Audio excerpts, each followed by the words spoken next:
Good morning साथियों, कैसे हैं आप सब।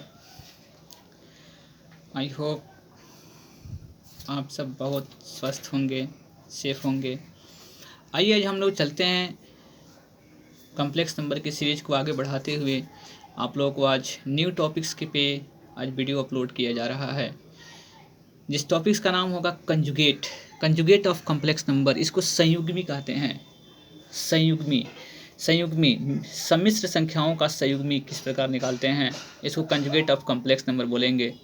थोड़ी हिंदी टफ जरूर हो जाती है, लेकिन आप लोग इंग्लिश में समझने का इसको प्रयास करेंगे, सभी क्लियर हो जाएंगे।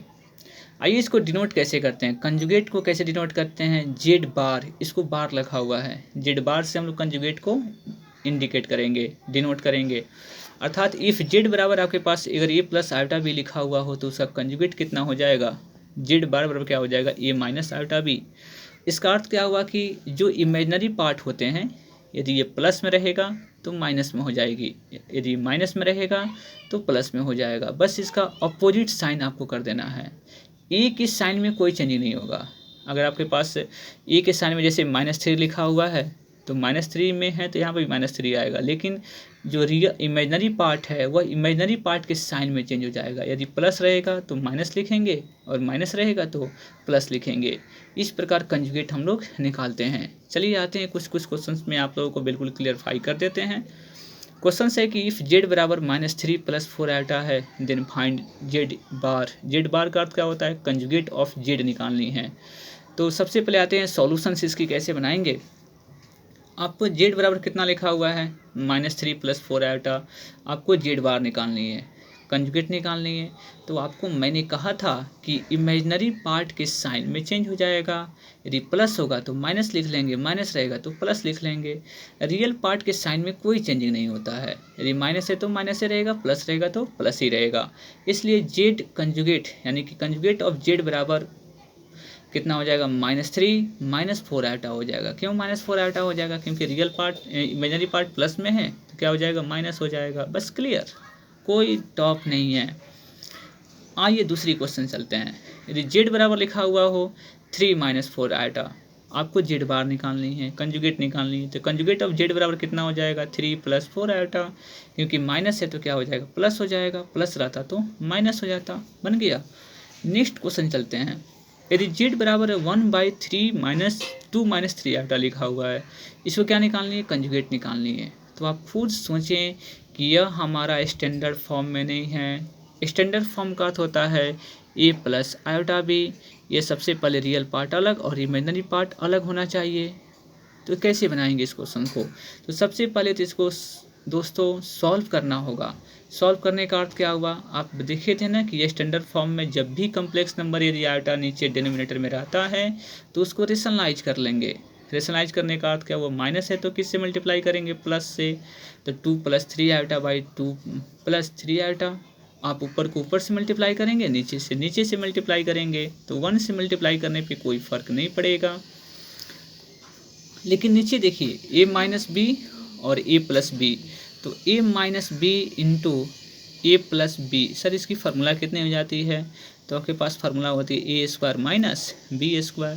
तो a² - b² अर्थात 2 का स्क्वायर कर लेंगे, -3 आयोटा का स्क्वायर कर लेंगे।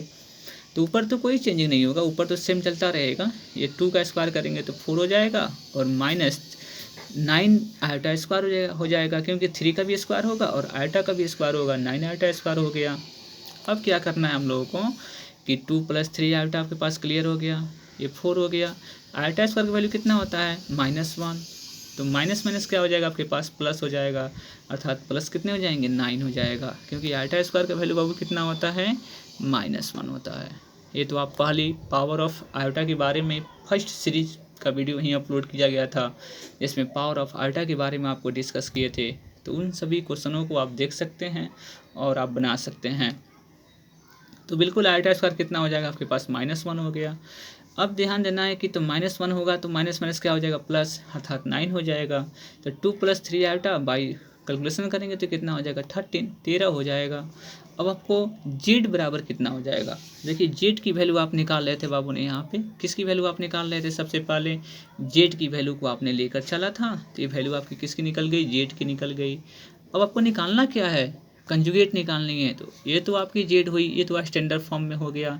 स्टैंडर्ड फॉर्म लिखने का अर्थ क्या हुआ, देखिए ए प्लस आयोटा बी लिखा हुआ है, रियल पार्ट अलग है, इमेजिनरी पार्ट अलग है। अब इसकी हम लोग कंजुगेट निकाल सकते हैं, यानी कि जो भी क्वेश्चंस यदि आपको स्टैंडर्ड फॉर्म में नहीं दिया गया होगा तो उसको सबसे पहले स्टैंडर्ड फॉर्म में कन्वर्ट करेंगे, फिर उसका हम लोग आपको कंजुगेट निकालेंगे। तो कंजुगेट ऑफ जेड बराबर कितना हो जाएगा, केवल आपको बताए हैं ना कि इमेजिनरी पार्ट के साइन में चेंज हो जाएगा, रियल पार्ट में कोई चेंजिंग नहीं होगी। तो 2/3 हो जाएगा, और ये प्लस है तो क्या हो जाएगा माइनस 3 कितना हो जाएगा 13 आयोटा। यही हमारा कंजुगेट ऑफ कॉम्प्लेक्स नंबर हो गई, बस यही हमारा आंसर हो जाएगी। आपको बातें बिल्कुल समझ में आ रही होगी। जो भी आपको कंजुगेट निकालना हो, जो कॉम्प्लेक्स नंबर स्टैंडर्ड फॉर्म में नहीं दिया गया होगा, स्टैंडर्ड फॉर्म में कन्वर्ट कर लें, फिर उसकी कंजुगेट निकाल लें। आप लोग उम्मीद करता हूँ ये बातें बिल्कुल समझ में आ गई होगी। तो चलिए हम आपको चलते हैं फिर नेक्स्ट क्वेश्चंस में। नेक्स्ट क्वेश्चंस बाबू, क्वेश्चंस क्या कर रहा है कि आपकी यह होमवर्क है, यानी कि कंजुगेट ऑफ कॉम्प्लेक्स नंबर किस प्रकार निकालेंगे आप उसके बारे में देखें। ये कह रहा है कि फाइंड जेड इन्वर्स जेड बार निकालनी। जेड बार निकालने का अर्थ क्या हुआ कि आपको निकालनी है कंजुगेट ऑफ जेड निकालनी है। इफ़ जेड बराबर आपके पास दिया गया है 5 + √2 आयोटा बाई 1 - √2 आयोटा। बाबू ये स्टैंडर्ड फॉर्म में नहीं है। स्टैंडर्ड फॉर्म में लाने के लिए क्या कीजिएगा, रेशनलाइज कर लीजिएगा। रेशनलाइज का समझते हैं, हर परमीकरण। तो 1 - √2 आयोटा है ना, तो इससे मल्टीप्लाई करेंगे 1 + √2 आयोटा। माइनस है तो प्लस से मल्टीप्लाई कर लेंगे, ऊपर भी प्लस रहेगा नीचे भी प्लस रहेगा। तो आप तो समझ रहे होंगे कि रेशनलाइज किस प्रकार करते हैं, तो आपको तो बिल्कुल ज्ञान हो ही चुका होगा। तो आपके पास इसकी आंसर आप जो हमने कॉम्प्लेक्स नंबर को लिखा है, इसकी कंजुगेट का आंसर आएगा 1 माइनस, ये माइनस है 2√2 आयोटा। इस प्रकार आपको आंसर भी दे दिया गया है कि इससे आपकी कॉन्फिडेंट हाई होती है कि हमने इस क्वेश्चन को सॉल्व किया है। तो क्वेश्चन को सॉल्व करना बहुत बड़ी अच्छी चीज़ है। जितनी क्वेश्चंस को, जितने प्रॉब्लम्स को आप सॉल्व करेंगे, उतनी ही ज़िंदगी में आप अच्छे से निखर पाएंगे।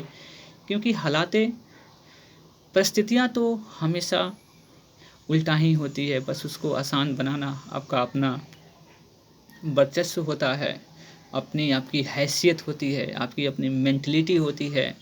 इन सभी बातों को समझना होगा। प्रॉब्लम्स आपको मिलेंगे ज़िंदगी में, हर जगह हर मोड़ पर आपको प्रॉब्लम्स मिलेंगे, लेकिन आप उसको कैसे हैंडल करते हैं, हैंडल करना ही तो फेम, नेम और फेम कमाते हैं। तो इसलिए परिस्थिति को हैंडल करना आप सीख लें।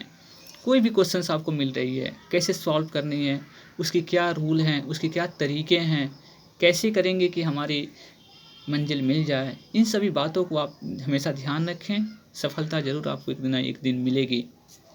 आइए इसके कुछ रिजल्ट्स के बारे में आपको बताते हैं। रिजल्ट्स का होता है प्रॉपर्टीज, यानी कि कंजुगेट, और एक बात यहाँ पर लिखा हुआ है मॉडुलस। तो मॉडुलस के टॉपिक्स हम आपको नेक्स्ट वीडियो में आपको प्रोवाइड करेंगे। तब तक यहाँ पे हमने लिख दिया है, तो सोचा कि आपको भी कुछ बता दें। इसको मॉडुलस पढ़ते हैं, क्या बोलेंगे, मॉडुलस। तो आज पढ़ते हैं properties of conjugate of complex number. Conjugate complex number की जो प्रॉपर्टीज क्या होती है, आप इसका यूज कहाँ कहाँ कैसे कर सकते हैं, इसके बारे में हम लोग चर्चा करते हैं। आइए, मॉडुलस लिखा हुआ है। मॉडुलस लिखने का अर्थ क्या होगा, मॉडुलस ऑफ Z1 × Z2। इसका फॉर्मूला हो जाएगा modulus of Z1 × modulus of Z2। दोनों अगर प्रोडक्ट के रूप में हो और उसका सबका होल मोड लगा हुआ हो तो मोड सेपरेट कर सकते हैं, अर्थात मोड ऑफ Z1 और इंटू मोड ऑफ Z2 हो जाएगा। दूसरी आपकी आइडेंटिटीज है, इसकी प्रॉपर्टीज है मॉडुलस का, कि मॉड ऑफ Z1/Z2 लगा हुआ है, डिवाइड फॉर्मेट में हो तो मॉडुलस ऑफ Z1/मॉडुलस ऑफ Z2 हो जाएगा, जहाँ Z2 जो है ना नॉट इक्वल टू 0 होगा, क्योंकि 0 होगा तो ऑलरेडी अनडिफाइन हो जाएगा। ये तो बिल्कुल आप समझ ही रहे होंगे। तो इसकी मॉडुलस से वैल्यू 0 नहीं होना चाहिए, फिर भी तब यह वैल्यू डिफाइन हो पाएगा। ये बार लग गई। तो मॉडुलस का आपको 2 प्रॉपर्टीज हमने बताया, सब प्रॉपर्टीज का आपको प्रूफिंग भी हम देने का प्रयास करेंगे। आप लोग जैसे भी कमेंट मिलती रहे, हम उससे आप लोगों की सहूलियत के अनुसार आपकी वीडियो अपलोड होती रहेगी। बस आप लोगों के कमेंट का हमें बेसब्री से इंतज़ार आता है।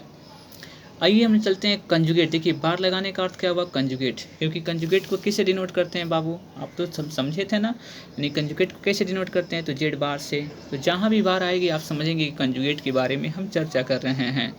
तो कंजुगेट का आपके पास प्रॉपर्टीज क्या हैं उसको देखने का प्रयास करिए, यानी कि Z1 इंटू Z2 का कंजुगेट हो, फुल कंजुगेट हो, तो Z1 का कंजुगेट इंटू Z2 का कंजुगेट हो जाएगा। यदि आपके पास प्लस हो, दो ठो Z1 और Z2 आपके पास दो ठो कम्प्लेक्स नंबर हो, दोनों का सम का कंजुगेट होना, तो आप Z1 कंजुगेट प्लस कितना लिख सकते हैं, Z2 कंजुगेट। ये सभी फार्मूला का आपको प्रूफिंग भी दिया जाएगा, हर फार्मूले की प्रूफिंग आपको साथ में प्रोवाइड करेंगे।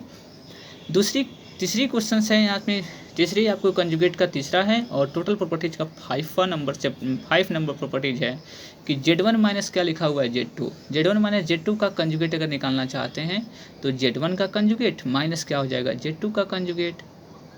और छठी नंबर प्रॉपर्टीज है इसमें कि Z1 बाई Z2 का होल का कंजुगेट लगा हुआ हो। ब्रैकेट देने का अर्थ क्या हुआ कि टोटल का कंजुगेट है, ना कि केवल Z1 का है। तो कंजुगेट Z1 और कंजुगेट कितना हो जाएगा, Z2 हो जाएगा, यानी कि Z1 का कंजुगेट और Z2 का कंजुगेट, जहाँ Z2 नॉट इक्वल टू 0 होना चाहिए, कंजुगेट नहीं लिखा हुआ, ये काटा गया है, तो Z2 बराबर क्या होना चाहिए, 0 नहीं होना चाहिए। Z2 कोई भी कम्प्लेक्स नंबर लीजिएगा उसको 0 लेंगे ना, तो उसका कंजुगेट भी निकालेंगे तो 0 हो जाएगी, इसलिए क्या हो जाएगा, टर्म्स 0 हो जाएगा। तो जिसके कारण यह अनडिफाइन हो जाएगा, क्योंकि किसी भी संख्या का बाई नीचे 0 करेंगे तो अनडिफाइन हो जाता है ना, इसलिए हमेशा ध्यान रखिएगा। तो ये आपने कंजुगेट और मॉडुलस की प्रॉपर्टीज़ को आपने पढ़ा। आपको नेक्स्ट वीडियो में हम इसकी सभी अब कंजुगेट की टॉपिक्स को आज हमने इंड किया और आपको एक क्वेश्चंस भी प्रोवाइड कर दिए हैं। इस क्वेश्चंस को बिल्कुल आप सॉल्व कर लीजिएगा और फिर नेक्स्ट टॉपिक्स में हम लोग चलेंगे जिसका नाम होगा modulus of complex number. Modulus of complex number किस प्रकार निकालते हैं उसके बारे में हम लोग चर्चा करेंगे। तब तक के लिए नमस्कार। आप लोग जुड़े रहिए R K mathematics classes check post Bettiah Rinku sir के साथ। Have a nice day.